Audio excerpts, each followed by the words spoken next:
Welcome back into another episode of the Spaceman 2.0 Phoenix Truth Rising Show, here to help you grow in the knowledge and wisdom of truth, and the truth will set you free. So we're going to get right back into it, and they called his name IMMANUEL, and one of the stories about Peter. Peter in trouble. Emmanuel then traveled into the area of Caesarea Philippi and asked his disciples, "Who do these people say I am?" They answered, "Some say that you are John the Baptist, others that you are Elijah, and others again that you are Jeremiah or one of the prophets." Would that not allude to reincarnation? Then Emmanuel said to them, "Who do you say that I am?" Simon Peter answered and said, "You are the Messiah, the prophets had spoken about, and a son of the living God, the spiritual ruler of the three human races." Emmanuel was most angry with irritation and answered and said to him, "O you unfortunate one, my teaching has not yet revealed it to you. For I instructed you in truth, and you have listened not. I also tell you that you are a faithful disciple, but your understanding must be compared to that of an unlearned child. You are Peter, and I cannot build my teaching on your rock, and you will open the portals of ignorance, inasmuch as people will be overcome by your false interpretation of my teaching, and shall follow it, and live according to false teachings.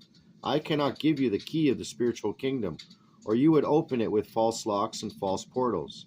I am not the son of the spiritual ruler of the three human races, and therefore not the son of God. My mother is Mary, who conceived me through a guardian angel, a descendant of our patriarchs, and my earthly father is Joseph, who is a mortal father to me, that I might have earthly birthright. And further, Peter, you shall someday correct of thy misunderstanding, that the truth shall go forth to the four corners of thy planet." He then warned the disciples not to tell anyone such a story as had been pronounced by Peter, and not to go forth and teach such erroneous stories and false teachings. So be it, and Salah, ahoy. From that time forward, Emmanuel began to tell the disciples that he would have to go to Jerusalem, and that he would be caused to suffer much from the elders and the scribes and high priests, because he could not avoid bringing his teachings onto them.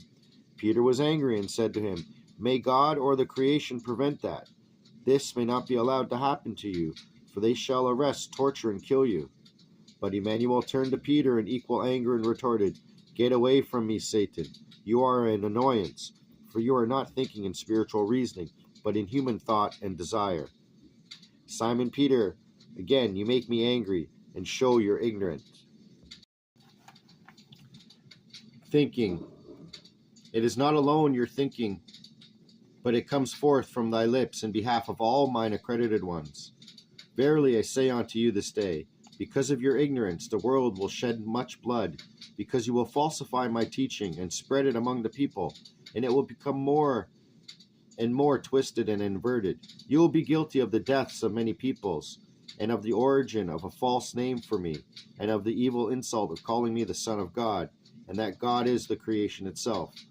For it shall come to pass as I speak it.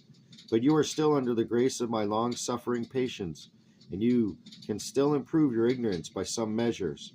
But I am remaining in great annoyance with you, brother. And then Emmanuel said to his disciples, "If someone wants to follow my teaching, he should take the burden of seeking the truth of realization and of understanding upon himself. But man will surely not do so, for man is lazy and careless. He will believe that which anyone speaks unto him. It will be those who live their lives in truth and knowledge who will be victorious, but he who lives his life in untruth and ignorance will lose." What would a man profit? What would a man profit if he would gain the entire world and all that is in it, and would damage his spirit? Or how can man help his spirit if he is unable to think? Man must think carefully and learn about all circumstance in which he finds himself, that he not prejudge without proper knowledge regarding that of which he judges. You have neither the patience nor the willingness to go forth and ferret out the truth of a given circumstance, but judge on untruth and limited knowledge, and pronounce thy judgment loudly about the lands. It will merit you nothing in the spans of that which you call time. The creation is timeless, and so is the spirit of man. to perfect the spirit. Verily I say to you, there are some here who will not taste the power of spirit in this lifespan, which they will learn in the next life to come, or the next after that. But the spirit of man is ignorant as long as he has gained knowledge through human thinking and research. And so the spirit of man is not a machination of man, but a part of the creation given to him, which has to be made aware and has to be perfected, so that he proceeds to be one with the creation, since the creation too lives in constant change and growth. I repeat, the creation is timeless, and so is the spirit of man. The teaching of knowledge is extensive and not easy, but it is the way to life, manifold in its manner. The human life of man is destined to be perfection of the spirit, so that he lives his life in fulfillment thereof. Even if man makes mistakes, he learns from them and gathers perception and knowledge, thereby cultivating his spirit and acting according to his strength. Without mistakes, it is impossible to gather perception and knowledge so that the spirit can be cultivated. Verily I say to you, the teachings of the high priests, the Pharisees, and the scribes are deceptive and false, when they tell you that a mistake would be punished by God or the creation, when the mistake serves the purpose and the knowledge of the spirit. Since there is no mistake that can be punished if this mistake serves the perception and knowledge of the spirit, so then there is no mistake that can be inherited, or no punishment in this world or another world, for the literal punishment of such a mistake would contradict all the laws of nature, and thus all the laws of the creation. In this life still is another life. In this life still in another life, there is no punishment if a mistake has been committed, which will serve the perception and knowledge of the spirit. If man lives with the vocation to perfect his spirit and obtains perception and knowledge through his mistakes, he leads a life for which he was destined.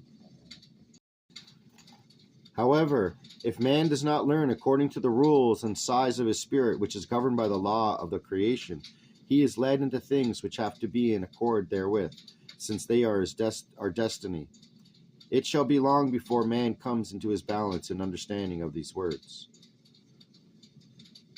Let's read that again. However, if man does not learn according to the rules and the size of his spirit, which is governed by the law of the creation, he is led into things which have to be in accord therewith, since they are destiny. It shall be long before man comes into his balance and understanding of these words. Let it be realized that the spiritual powers of other people affect the life of the individual, either in a perception of good or bad. Persecution of prophets. But if man at this time begins to think and perceive, he needs the teaching. Therefore the prophets have been sent by the celestial sons to teach the human race the true laws of the creation and the knowledge regarding life. The people are still most ignorant, following the false laws of the high priest and the distorters, because they do not perceive the new teaching and its truth. Incomprehensibly so, they curse the truth which has to come. They curse the prophets, stone, kill, and crucify them. But since the teaching of the truth must be spread among the people, the prophets will simply have to bear the great burdens, and whatever suffering might come forth under the execration of the people. Therefore, many prophets have been persecuted, or being persecuted, and so shall it be after my time is past. The prophecy of the destiny, according thereto, is that this also applies to me, and that I innocently will be declared guilty. However, brethren, I shall not be killed, but being in a state of semi-death, I will be considered to be dead for some 3 days and nights. I will be placed in a tomb, so that the sign of Jonah will be fulfilled. This shall come to pass at such time as I attain a certain perception within myself, increase my own knowledge, and create a new power in my own spirit. So be it, for it shall come to pass. And thus the days passed in teachings and lessons. Become as a child. One day it happened that a disciple went to Immanuel and said, "Who is the greatest in spirit?" Immanuel called to a child who was nearby and placed it among them and spoke, "Verily I say to you, if you do not change and become as the children, you will not become great in spirit. He who searches and seeks and gathers understanding, who thirsts for knowledge as this child, will be great in spirit. And he who searches and seeks and finds like such a child will be in himself always the greatest. But he who does not heed this truth and follows false teachings, and neither searches nor finds, would be better off with a millstone around his neck, hanged and drowned at sea, where it is the deepest. For there is no sense in life, and there is no fulfilling of its meaning without searching, seeking, and finding. It would be better to expel those who do not understand from life, so that they cannot hinder the willing, who do seek truth. But in the afterlife it is certain that the unreasonable people are willing to heed the law of the creation. Woe to the world because of annoyances. Trouble must come, but woe to the one through whom it is caused. However, if your hand or your foot annoys you and it is lost, do not take heed. It is better to lose a limb and to grow great in spirit than to have 2 hands and 2 feet and remain small in spirit, or to wither altogether. Further, if an eye offends you and becomes blind, do not pay attention to it. It is better for you to see the laws of the creation in the vision and might of your spirit, rather than having 2 eyes and be spiritually blind. See to it that you do not become one of those who are sound in body, but sick and lacking in mind and spirit. Search always the meaning and truth of my teachings. Since I am as a human, as are you, I too have to search and perceive, for I too am about mine growing and understanding. However, since I am human like you and have gathered my knowledge, so are you capable of learning, searching, perceiving, and knowing. Through this you follow the law of the creation, and through this will you know that you too can reach thy perfection. For I come forth that you might know of the path and truth. Counsel in privacy.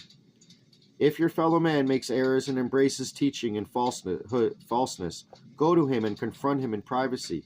If he listens to you, you have won your fellow man and done a great service. If he does not hear you and keeps on embracing his senselessness, let him go, for he is not worthy of your teaching once you have done all that you can do. However, come to your own knowledge that that which you proclaim is an actual fact, truth, and not of thy own perception and personal opinion. It is better to allow an unreasonable person to walk on the path of misery than to bring confusion to one's own spirit. Therefore, take great caution that you be absolute in your truth, and not tainted by falseness to any manner or degree. Verily I say to you, the heavens would fall down before an unreasonable person would be taught reason. Therefore, beware of the same, for acceptance of truth comes from just logic and clarity of reason. Sow the seeds of truth and wisdom on fertile soil, where they can be germinated and grow, for only germinated seed and sturdy plants will bring forth great fruit. About this time Emmanuel departed from Galilee and went into the Jewish land beyond the Jordan River. So with that being said, thank you for tuning in, and I'll be back with another episode. This is the Spaceman 2.0, and out.